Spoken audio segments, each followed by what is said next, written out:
La Bible déclare, recommande ton sort à l'Éternel, mets en lui ta confiance et il agira. Selon le psaume 37, le verset 5, c'est ce que nous voulons faire. Placer notre confiance en l'Éternel pour être conduit à cette heure précise dans toute la victoire que Dieu seul dispose pour nous. Et nous allons vous y accompagner. Il s'agit donc de la team Wake Up ici présente. Il y a Harry et puis il y a Grace Abi. Bonjour Grace. Shalom Madi. Shalom à toi. Shalom. J'espère que tu vas bien. Très bien, par la grâce de Dieu. Dieu fait grâce. Amen. Et puis je crois que le trickbox sera bien disposé pour nous aujourd'hui. On va garder le suspense. Amen. Harry. Bonjour Madi. Comment ça va mon frère? Oui, Dieu fait grâce, ça va très bien. Super. Et toi? Ça va, Dieu fait grâce. D'accord. Et on part aujourd'hui où Aujourd'hui, on ira directement au cinéma. Au cinéma, C'est vrai oui. que c'est pas on n'a pas l'habitude de le faire, mais bon, on fera l'exception aujourd'hui. Super, que Dieu te bénisse. Et puis, de façon exceptionnelle, on a pris l'habitude de recevoir les jeudis une enseignante, une mère, une dame d'expérience. Il s'agit de notre mère à tous, maman Marie-Claire Glas, que nous recevons avec beaucoup de joie. Bonjour maman. Bonjour Madi. Voilà, rappelons qu'elle est aussi consultante sur les antennes de Lumière du Monde Télévision. Alors nous, on aura l'habitude de vous avoir souvent les jeudis. On parlera de quoi aujourd'hui? Alors, bilan mi-parcours. Ah, bilan à mi-parcours. Quel bilan il s'agit? On l'écoutera tout à l'heure. Et puis nous terminons avec notre pasteur consultant et officiant pour ce jeudi. C'est le pasteur Nassé Fernand. Bonjour pasteur. Bonjour Madi. C'est un plaisir de vous retrouver sur nos antennes. Moi aussi, je voudrais saluer Maman Glas, saluer toute la team, Aria Weli, Abi Grace. Que Dieu vous bénisse. Amen. Bon, on allait baptiser le pasteur, mais il faut... pour qu'il ait son nom en I. Ouais, tout est en I ici. Marie, Madi, Abi, Harry, voilà. On cherche pour un petit nom pour vous. Et voilà, c'est dans cette bonne humeur que nous allons y aller maintenant en permettant au Seigneur d'être au contrôle. Grâce à Bi. Seigneur, tu es la lumière du monde. Nous te prions afin que, Seigneur, tu illumines cette matinale. Au nom de Jésus. Amen. Nous nous acheminons allègrement vers les festivités marquant la fête de Pâques. Parlons donc du triomphe de Jésus-Christ à travers la méditation.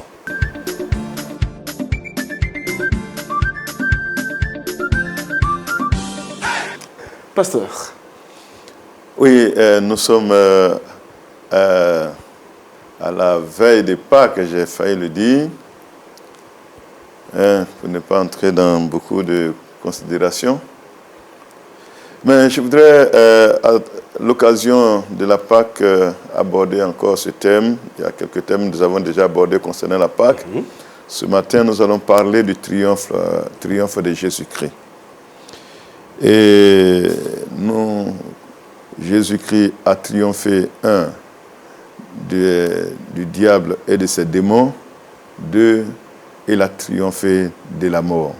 Ce sont ces 2 éléments que nous voulons relever ce matin à travers ce thème.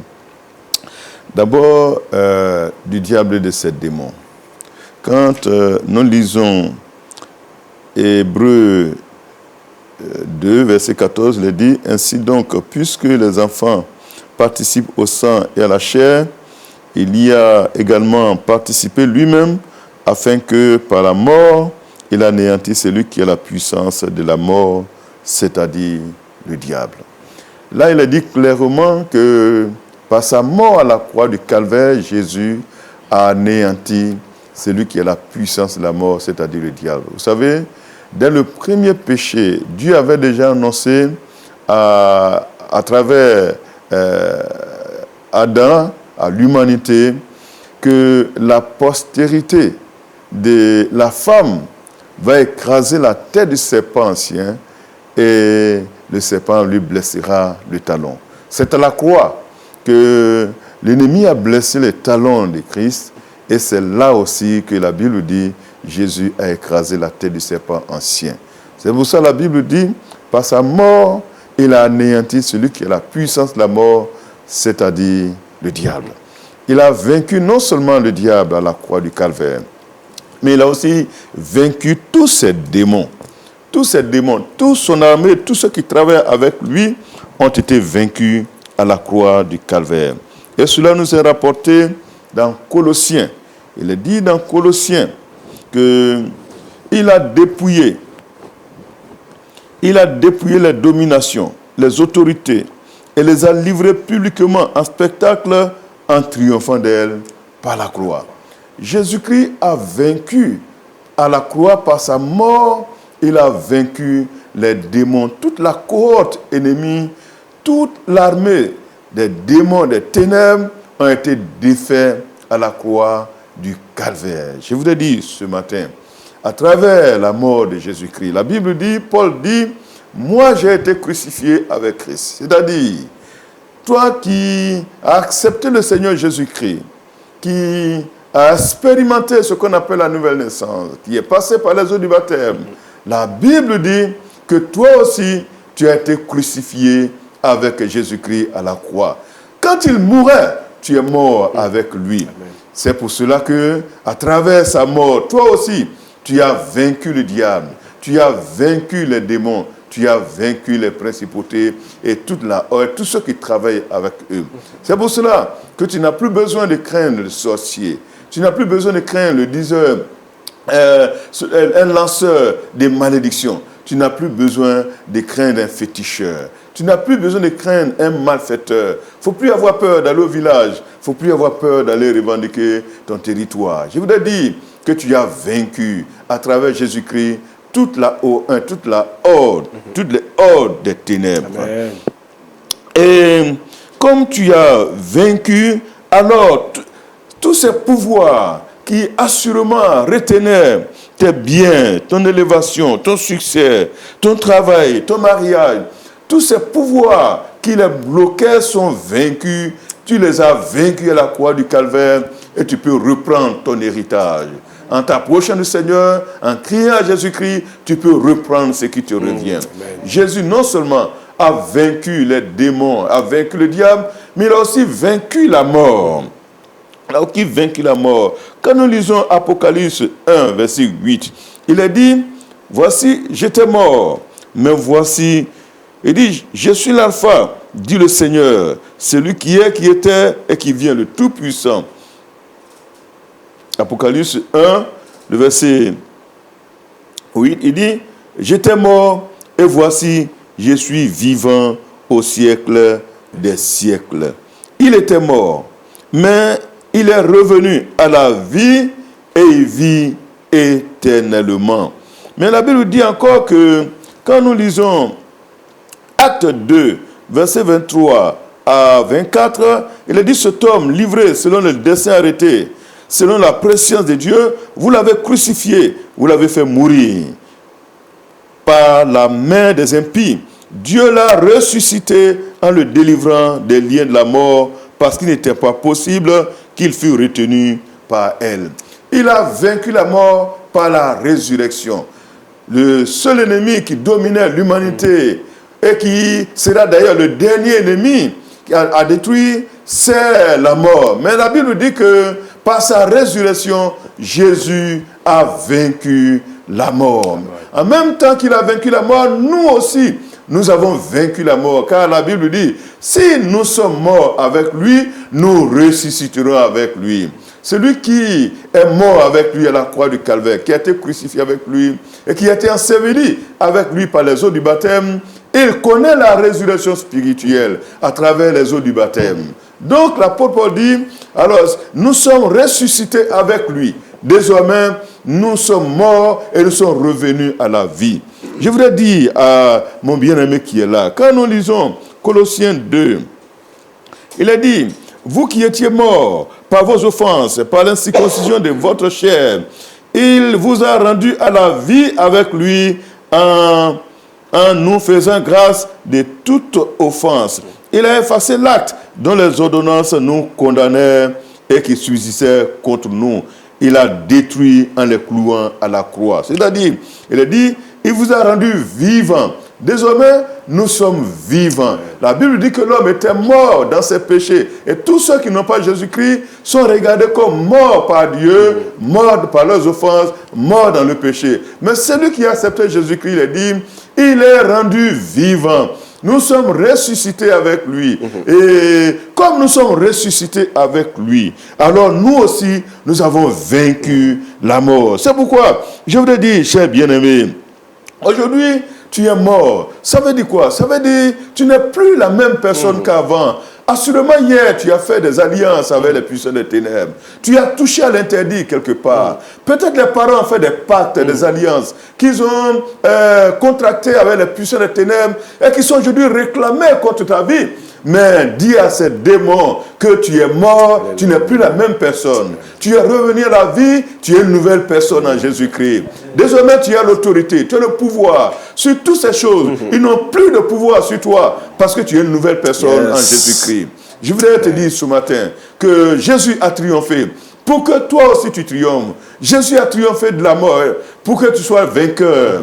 Jésus a triomphé des démons, tu es vainqueur des démons, tu es vainqueur des puissants des ténèbres. Tu es vainqueur de tout ce qui pourrait dominer ta vie. Tout ce qui te condamnait hier, Jésus l'a détruit à la croix du calvaire. Tu es un homme nouveau. La Bible dit, j'ai fini là, si quelqu'un est en Christ, il est une nouvelle créature. Les choses anciennes sont passées, voici toutes choses sont devenues nouvelles. Tout devient nouveau pour toi. Tu peux prendre ta victoire, tu peux prendre ton succès, tu peux prendre ton élévation, parce que Jésus a vaincu pour toi. Que Dieu te bénisse. Est-ce qu'on peut juste donner une ovation pour cette parole vivante?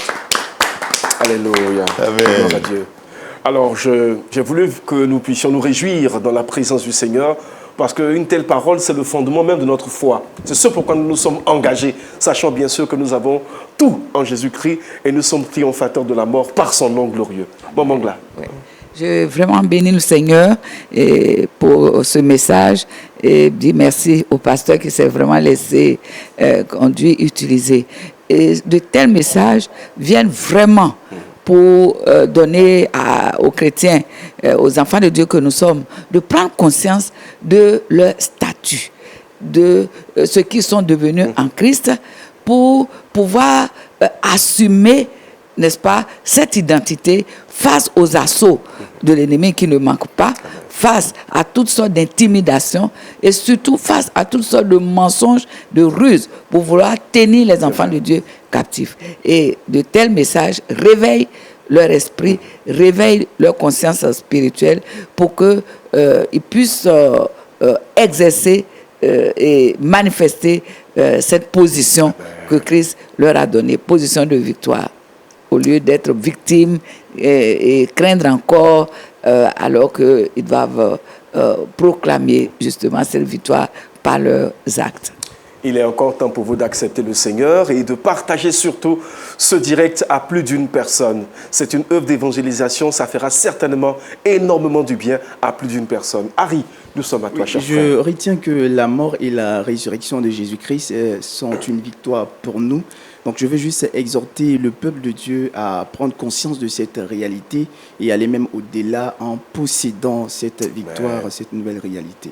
Et puis nous attendons aussi vos réactions sur Lumière du Monde Télévision, sur notre plateforme. Laissez-y votre réaction et puis nous avançons pour pouvoir échanger dans la plénitude de sa présence. Pasteur, si nous pouvons prier avec nos téléspectateurs. Oui, si tu nous as suivis à cette émission matinale et que tu as pris conscience de ta victoire à travers Christ, si tu nous as suivis à cette émission et que tu veux être vainqueur, en acceptant Jésus-Christ, je vais prier. Amen. Je te prie, notre Dieu, notre Père, pour ce bien-aimé qui, ce matin, nous a suivis et entendu ta parole et qui a décidé de te donner à toi, de se donner à toi, de te livrer sa vie. Je prie que ta grâce abonde, qu'il soit pardonné et que le Seigneur Jésus-Christ puisse inscrire son nom dans son livre de vie. Nous prions que le Saint-Esprit puisse le revêtir, le transformer au nom de Jésus-Christ, qu'il puisse passer de la mort à la vie au nom de Jésus-Christ, qu'il soit une nouvelle créature ce matin et que désormais ce soit un vainqueur sur les ténèbres, les démons qui ont dominé sa vie jusqu'à présent. Je veux te prier pour ton serviteur qui est là, ta servante qui est là, et qui connaît quelques difficultés face à l'ennemi. Donne-lui de comprendre ce matin qu'il a vaincu. Ma soeur a vaincu, mon frère a vaincu en Jésus-Christ. Désormais, ils sont plus forts que le monde des ténèbres. Donne-leur la force de s'approcher de toi pour prendre leur victoire en main, Seigneur. Et nous comptons sur toi. Tu agis pleinement, Seigneur notre Dieu. Leur donne la conscience de cette victoire pour que désormais ce ne soit plus des hommes dominés, mais des triomphateurs en Jésus-Christ. Amen. Amen. Celui qui est triomphateur par le nom de Jésus est aussi une lumière qu'on place sur les yeux élevés pour qu'elle éclaire le monde entier. Nous parlons de lumière du monde à travers Culture Actu aujourd'hui.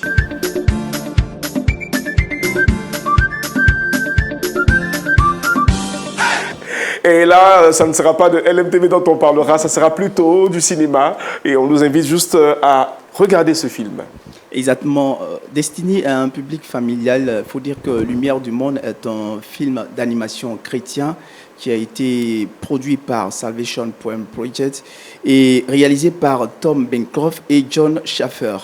Il faut dire que ce film relate l'histoire de la vie, de la mort et de la résurrection du Seigneur Jésus-Christ à travers le regard de son plus jeune disciple, l'apôtre Jean, qui raconte l'histoire et qui, par ses actions, se trouve être un modèle de loyauté, un modèle d'engagement, un modèle de fidélité, mais aussi un modèle, j'allais ajouter, un modèle d'amour, amour pour l'œuvre de Dieu, mais bien plus pour la personne du Seigneur Jésus-Christ. Lorsque nous parcourons les Écritures, nous découvrons un Jean qui est vraiment attaché au Seigneur Jésus-Christ, un Jean qui a pris le Seigneur Jésus-Christ comme, je pourrais même peut-être dire, son père, son intime, son ami. Et durant, je crois, dans ce film, le réalisateur revient un peu sur cet aspect de l'homme. Ce film révèle également comment le Seigneur Jésus-Christ, à travers son leadership, comment le Seigneur Jésus-Christ, à travers sa vie de lumière, a réussi à impacter la vie de ses disciples au point de faire d'eux de véritables ambassadeurs, des ambassadeurs pour l'Évangile, mais également des ambassadeurs, j'y arrive, du royaume des cieux sur terre. C'est d'ailleurs grâce à ces disciples qu'aujourd'hui nous pouvons nous dire chrétiens, c'est par eux que nous avons eu le privilège d'avoir la parole de Dieu. Et enfin, à travers le personnage mythique de Jean, interprété par un petit enfant. Tout à l'heure, la bande-annonce va passer. On aura l'occasion de le voir. Et donc, le personnage de Jean ici est interprété par un petit enfant. Et donc, à travers l'enfant, le réalisateur a voulu mettre en exergue la nécessité pour le chrétien, la nécessité pour tout croyant d'avoir un cœur d'enfant, d'avoir vraiment le cœur de Jean, si je peux m'exprimer ainsi, pour pouvoir mieux servir le Seigneur, pour pouvoir mieux le connaître. Le Seigneur a dit que si nous sommes comme des petits-enfants, nous pourrons mieux le connaître. Il a même ajouté que le royaume des cieux est semblable à ceux qui sont comme des enfants. Et donc, c'est un message qui est lancé à chacun de nous pour que nous puissions mieux apprendre à servir le Seigneur. On ne finira pas d'apprendre à le connaître. Donc, c'est à travers certaines attitudes, certains comportements, certains caractères comme celui de Jean qu'on pourra mieux nous rapprocher du Seigneur Jésus-Christ. Ce film est donc disponible sur les plateformes suivantes. Nous avons Sage Plus, Sage qui s'écrit S-A-J-E, non, Sage Plus, et également sur Netflix. Voilà, donc je vais vous laisser avec la bande-annonce pour, j'allais dire, stimuler votre appétit. Dans 3 jours, tu devras payer le double. Et si vous ne payez pas, on jettera ton père en prison. J'ai ramené quelqu'un qui peut t'aider, c'est Jésus. Tada! J'ai jamais entendu parler de lui. Il aide les gens dans le besoin. Je veux l'aider à accomplir son œuvre. C'est ma chance, je dois la saisir. Arrête, on en a déjà parlé. Tout ça, c'est des ragots. Papa? Faudrait un bateau plus grand.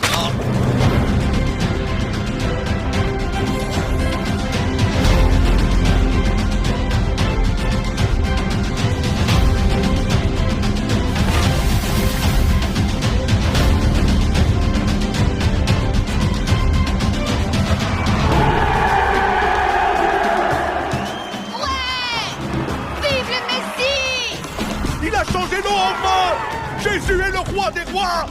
J'ai rencontré quelqu'un qui en mangeait. Le Baptiste, salut! Il y ajoute du miel et il est tout décoiffé. L'eau est froide, je ne m'habituerai jamais.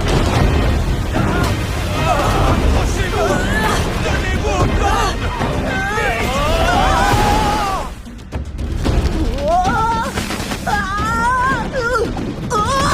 Parle-moi de cet homme, ce Jésus. Jésus n'est certainement pas le Messie. Il n'est rien. Il arrive que des hommes mauvais préfèrent réduire au silence ceux qui disent la vérité. La vérité. Qu'est-ce que la vérité? Ma mort ne sera pas la fin, mais le commencement.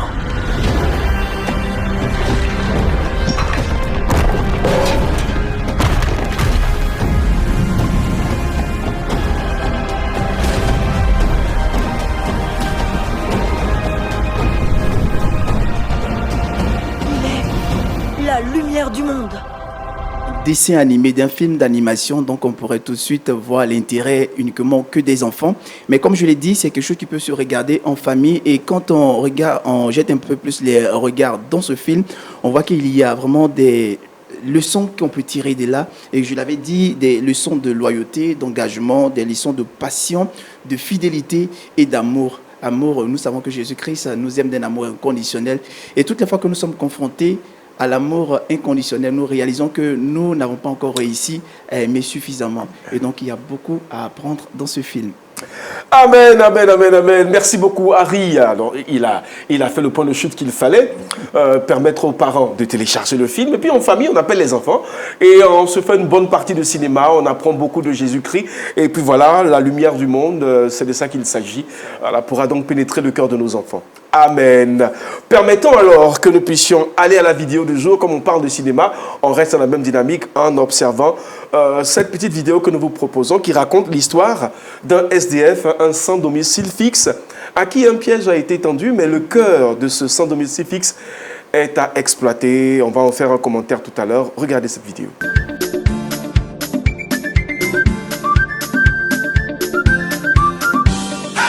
Ce youtubeur a fait une expérience sociale devant un SDF pour voir s'il allait voler 100 $ ou les rendre. Sauf que rien ne s'est passé comme prévu. Au début, l'homme a essayé de rendre l'argent, mais le youtubeur qui s'appelle Deno a fait comme s'il l'avait pas entendu. Le SDF met alors le billet dans sa poche et grimpe sur son vélo. Deno le suit alors en voiture en caméra cachée jusqu'à ce que l'homme s'arrête devant un dollar store, qui est en gros l'équivalent d'un Action en France. What do you spend $100 for in a dollar store? We'll watch him a little bit longer, bro. I'm gonna confront him and see if he'll give it back. Le sans-abri sort du magasin avec des sacs remplis et fait quelque chose d'incroyable. Il fait le tour de la ville pour distribuer du matériel de première nécessité aux autres SDF pour les aider. Et après sa distribution, le youtubeur l'a retrouvé à l'endroit exact où il avait fait tomber l'argent. Hey, I dropped some cash through here. You have it? No, man, I'll spend. I'm finna call the police. Oh, man. Nah, I'm just kidding, bro. Bro, what you did, that was phenomenal, bro. Here you go. Don't even worry about the $100, bro. It's $1,000, bro. Alors ce que j'aime avec cette vidéo, c'est que la générosité, elle dépend pas de ce qu'on possède, mais elle dépend de ce qu'on est. Évidemment, je rappelle que même si le SDF il avait décidé de garder l'argent, ça aurait été parfaitement compréhensible. La générosité ne dépend pas de ce qu'on a, mais ça dépend de ce qu'on est. Bel point, belle chute, et puis voilà, permettons à Grâce Abi aussi d'en faire un commentaire. Ah oui, c'est une expérience sociale. Donc là, il est question d'un youtubeur qui se nomme Deno, donc qui feint de laisser tomber, je dirais, de l'argent au pied d'un sans-abri. Donc le sans-abri, il est surpris par cette, je peux dire, cette possibilité qui est inattendue, cette aubaine qui est vraiment inattendue. Donc qu'est-ce qu'il va faire? Il va tenter de rattraper Deno, qui est le youtubeur, et n'y parvenant pas, donc il va tenter de rattraper Deno pour lui restituer de l'argent, cet argent-là. Et n'y parvenant pas, il va prendre une décision franchement qui force l'admiration. Il va décider d'utiliser cet argent non pas pour lui seul, mais il va utiliser cet argent pour acheter des vivres ou du matériel de première nécessité, autant pour moi, première nécessité à d'autres sans-abri. Donc là, pour moi, c'est une vidéo, c'est une leçon de probité, je peux dire, qui doit agir sur nos consciences comme un miroir tendu en tant que chrétien.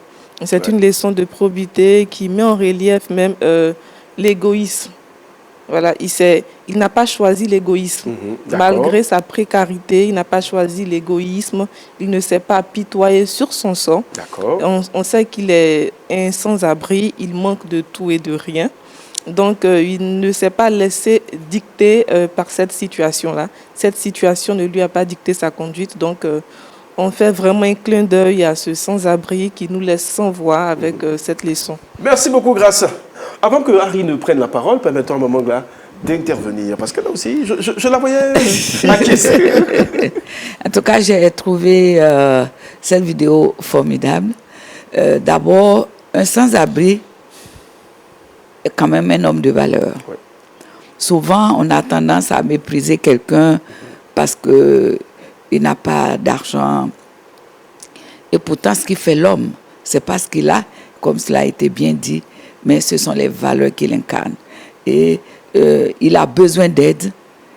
Et il sait qu'il n'est pas seul à en avoir besoin. Et dès qu'il a eu une opportunité, il a partagé. Et donc, cette générosité dont il fait preuve est un message fort. Amen. Qui doit nous inspirer, nous tous, enfants de Dieu.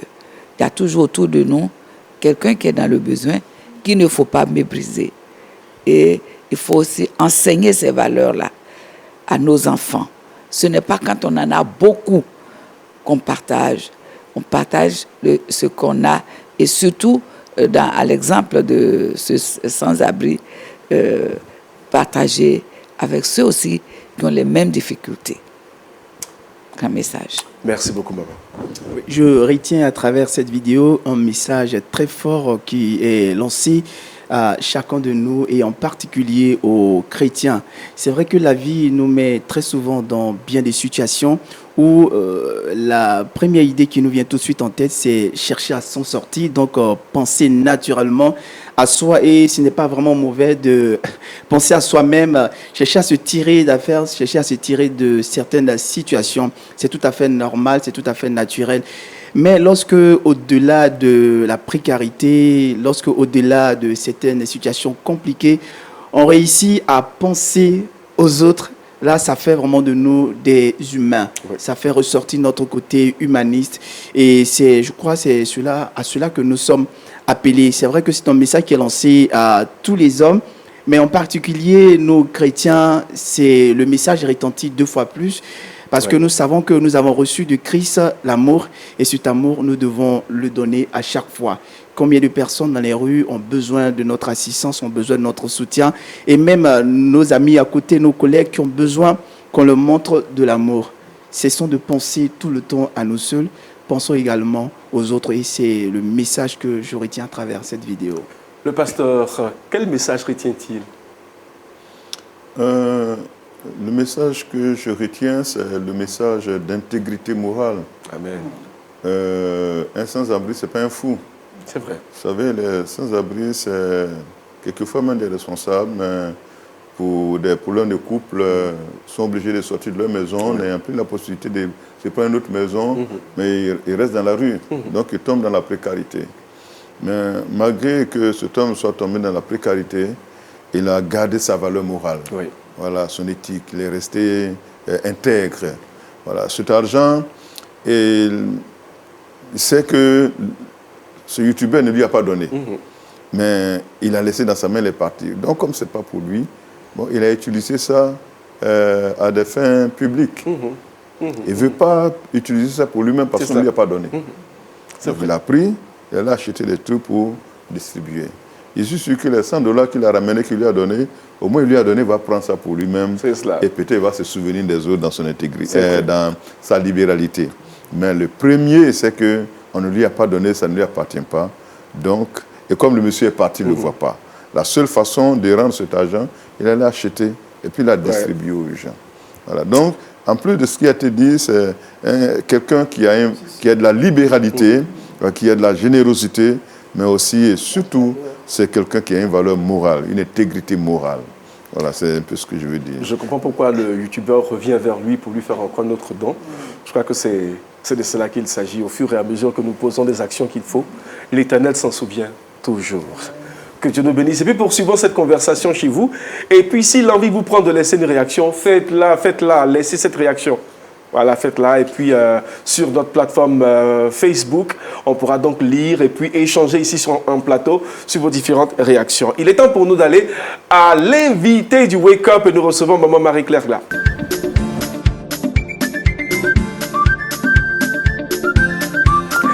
Bilan à mi-parcours. De quoi il s'agit, maman? Alors, Madi, je me réjouis de me retrouver aujourd'hui sur le plateau du jeudi, contrairement aux habitudes où je suis plutôt sur le plateau du mardi. Alors, je me souviens, et je pense que les téléspectateurs aussi s'en souviennent, qu'au début de l'année scolaire, nous avons beaucoup parlé, n'est-ce pas, de rentrée, comment faire en sorte vraiment que les choses se passent bien, parents, enfants, acteurs de l'éducation, en sorte tous les acteurs de la réussite scolaire. Et nous avons essayé d'attirer l'attention de chacun sur sa part de responsabilité. Parce que vous savez, quand la fin de l'année arrive, qu'on donne les résultats sont nationaux, c'est vrai, mais dans ces résultats nationaux, il y a les résultats des structures qui ont encadré les élèves. Il y a à l'intérieur même de la structure les résultats des classes, donc des enseignants qui les ont suivis. Et il y a les résultats des enfants, de chaque enfant, n'est-ce pas, qu'un parent a confié à l'école, au système éducatif. Et c'est ce que chacun a fait qui produit le résultat d'ensemble. Or, ce qui se passe, c'est la tendance à remettre la responsabilité sur l'autre et finalement, chacun ne réalise pas pleinement sa part de responsabilité. Et nous avions essayé donc d'attirer l'attention de toute la communauté, en tout cas sur cet état de choses en début d'année. Pourquoi nous parlons de bilan à mi-parcours? C'est pour regarder un peu où est-ce que nous en sommes en tant que parents, en tant qu'élèves, étudiants, en tant que structure. Bien sûr, on peut se réjouir de cette étape parce que l'année a commencé, le premier trimestre est passé, le deuxième aussi, et il n'y a pas eu d'incident majeur, n'est-ce pas, pour troubler l'école. Il faut s'en réjouir et saluer tous les acteurs, n'est-ce pas, depuis les plus hautes autorités, n'est-ce pas, de l'éducation. Et ça, c'est avec un regard sur la situation locale. Bon, mais ailleurs, chacun sait comment les choses évoluent, n'est-ce pas, dans son pays, et donc avoir la bonne attitude sur l'appréciation d'ensemble. Mais pour la Côte d'Ivoire, que je connais mieux, c'est la période où on fait les derniers examens blancs pour préparer justement le grand examen de fin d'année. Et donc, cette période vise à faire un peu le point des connaissances qui ont été déjà données depuis le début de l'année, comment les enfants réagissent sur ce qu'ils ont appris et quelles sont les faiblesses qui vont être révélées, quelles sont les forces aussi qui vont être révélées, justement pour que la dernière étape serve à faire les réglages, n'est-ce pas, les rattrapages qu'il faut et permettre qu'à la fin, tout le monde soit prêt pour accueillir les bons résultats que tout le monde attend.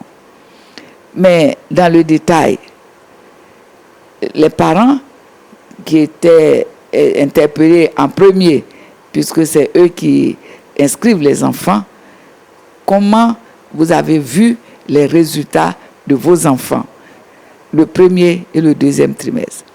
Parfois, même jusqu'à ce stade, il y a des parents qui n'ont même pas encore eu l'occasion de voir qu'est-ce que leur enfant a fait comme travail. Et ils sont surpris lorsqu'à la fin, les choses ne se passent pas bien.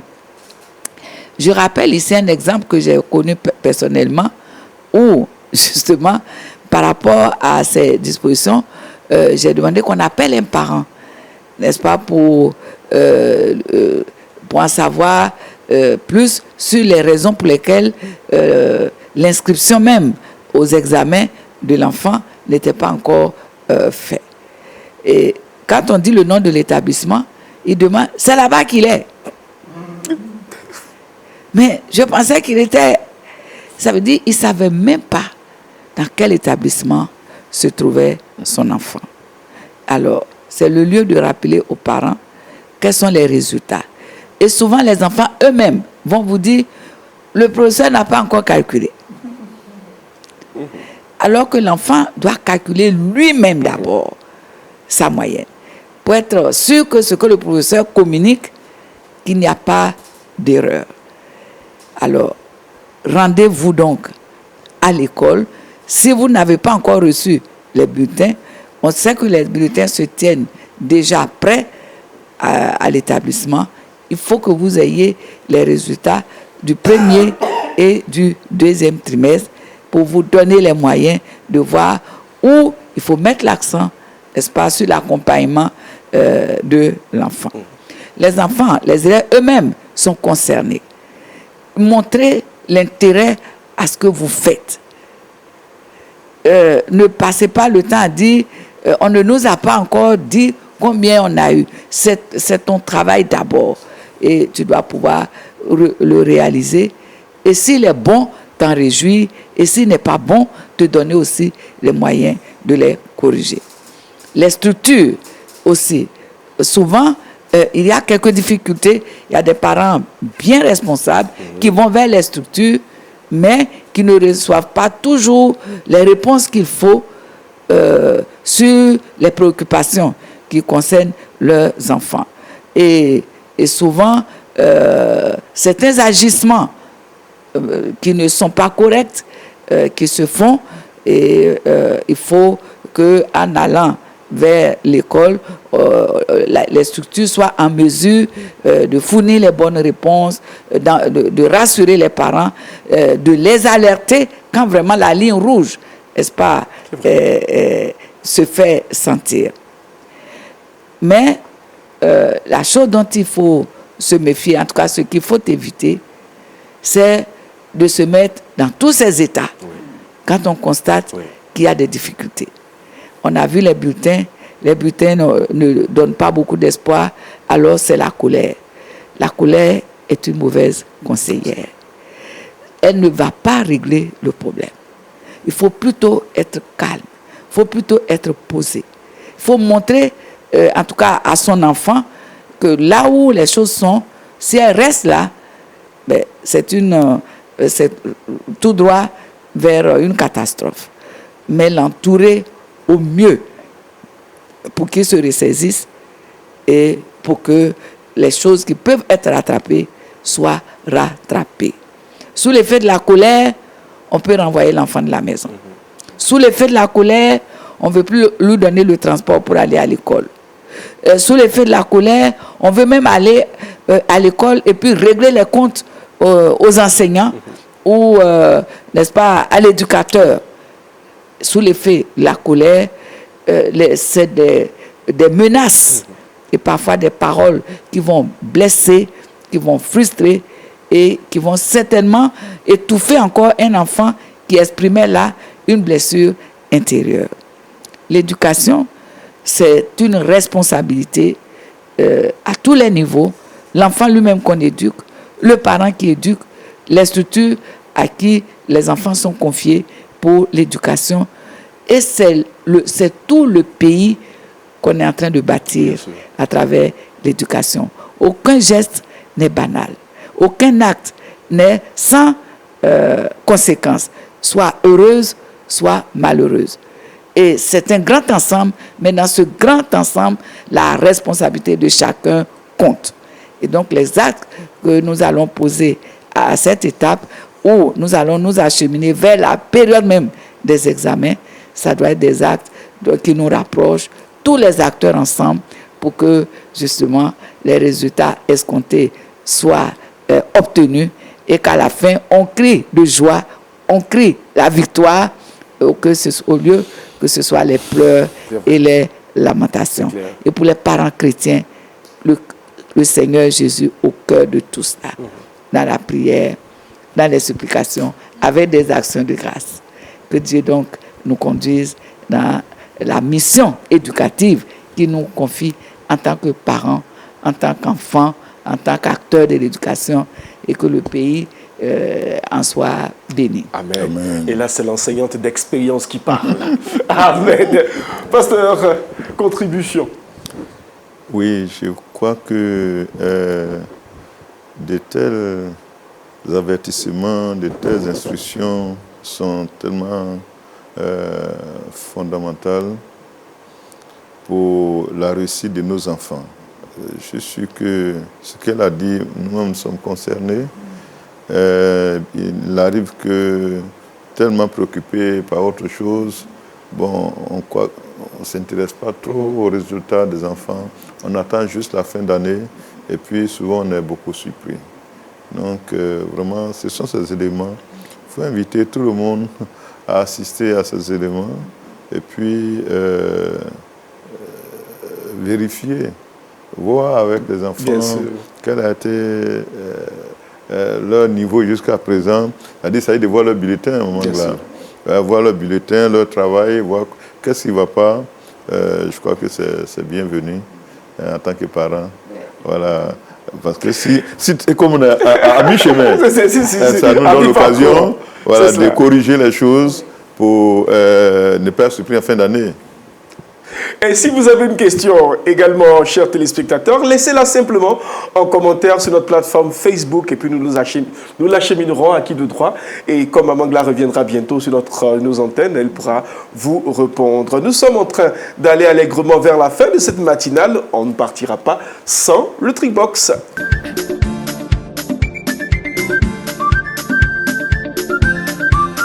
Au Trickbox, nous parlons de recycler la boîte de lait. Recycler la boîte de lait avec Grâce à Vie. Merci à Madi. Alors aujourd'hui, c'est vrai que nous sommes en période de Pâques et nous allons mettre un point d'exclamation sur nos boîtes de lait. Pourquoi je le dis? Parce que dans nos cuisines, nos boîtes de lait terminent leur vie à la poubelle, après l'utilisation. Et pourtant, les boîtes de lait peuvent devenir de précieux alliés, je dirais, pour conserver nos objets alimentaires. Elles peuvent devenir des porte-forts, elles peuvent devenir des porte-ustensiles et même, je dirais, des objets de décoration intérieure. Alors, Madi, comment est-ce que tu utilises tes boîtes de lait? En règle générale, je les mets à la poubelle. À la poubelle, hein? C'est clair. Mais mon manque là, comment est-ce que vous utilisez vos boîtes? Vraiment, c'est la poubelle. La poubelle. Alors aujourd'hui, dans notre rubrique, nous allons métamorphoser nos boîtes de lait. Nous allons les transformer en objets de décoration intérieure. Nous allons tout simplement les habiller avec de la peinture et nous allons les décorer avec une corde naturelle. Alors, merci à la régie de présenter la vidéo.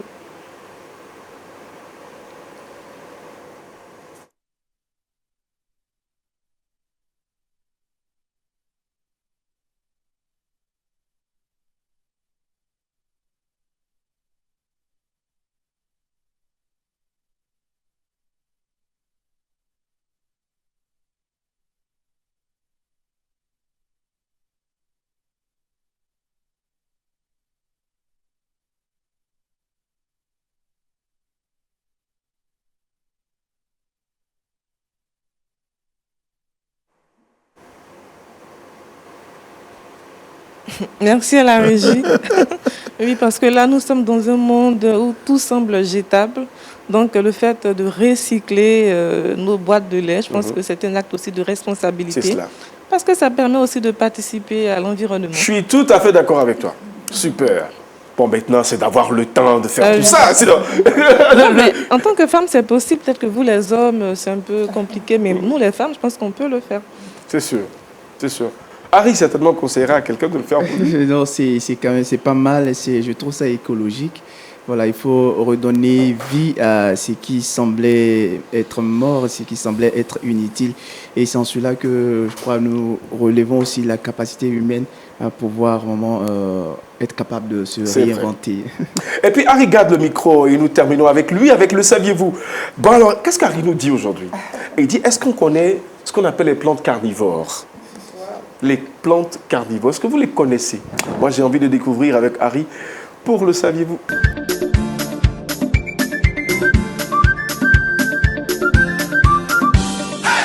Voilà, j'étais dans mes balades sur les réseaux et quand je suis tombé sur une vidéo où le commentateur parlait de plantes carnivores, j'ai dit tiens, ça peut exister. Du coup, les plantes carnivores, de quoi est-ce qu'elles se nourrissent? Et donc déjà, ce qu'il faut savoir, c'est que les plantes carnivores existent effectivement. Ce sont des végétaux qui sont capables d'attirer et de capturer des proies et essentiellement des insectes dont elles se nourrissent pour pouvoir compenser leur manque en nutriments. Il arrive que certaines plantes soient sur des sols qui sont pauvres en nutriments et donc le bénéfice naturel qu'elles ont, c'est de pouvoir capturer des insectes, recueillir donc les nutriments à l'intérieur de ces insectes pour pouvoir réussir à se nourrir. Et donc, il faut savoir qu'il existe plus de 700 variétés de plantes carnivores qui sont répertoriées selon le mécanisme de capture. La première catégorie utilise des pièges à mâchoire actifs. C'est vraiment extraordinaire. Comment est-ce que une plante peut avoir des mâchoires? Mais tout à l'heure, on va vous mettre la vidéo d'illustration. Vous aurez l'occasion de voir cela.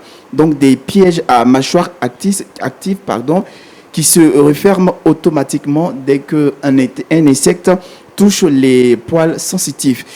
La deuxième catégorie utilise des pièges à mucillage collant qui sont en réalité des gouttelettes sous forme de glu, pour pouvoir immobiliser les insectes. La troisième catégorie utilise des pièges à urne qui sont des feuilles sous forme de tubes ou d'outres dans lesquelles les insectes plongent.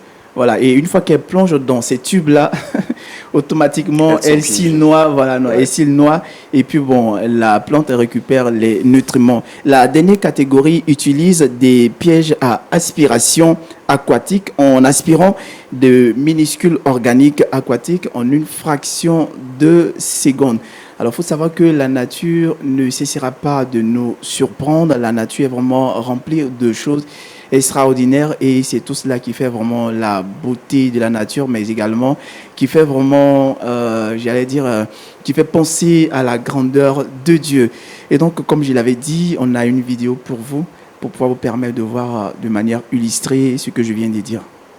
La plante carnivore, et elle possède deux feuilles qui restent toujours ouvertes, sauf que sur ces feuilles se trouvent des glandes à nectar qui libèrent un liquide dégageant une odeur très attractive. Cette odeur attire les insectes même situés à 30 mètres de distance. À l'intérieur, la coloration rouge de la plante donne l'impression qu'il y a de la nourriture. L'insecte s'y aventure alors, sauf que la plante possède 6 poils sensibles et dès que l'insecte touche au moins 2 de ces poils, ça déclenche le signal de fermeture. En une demi-seconde, les feuilles se referment et emprisonnent l'insecte. Dans ce piège, des animaux allant de la grenouille à l'oiseau peuvent se retrouver coincés et après la fermeture, la plante libère des enzymes digestives qui brûlent et digèrent lentement la proie et en environ une semaine, la plante absorbe complètement l'animal et si vous y mettez votre doigt et qu'elle libère son acide, ça sera le dernier jour pour votre doigt.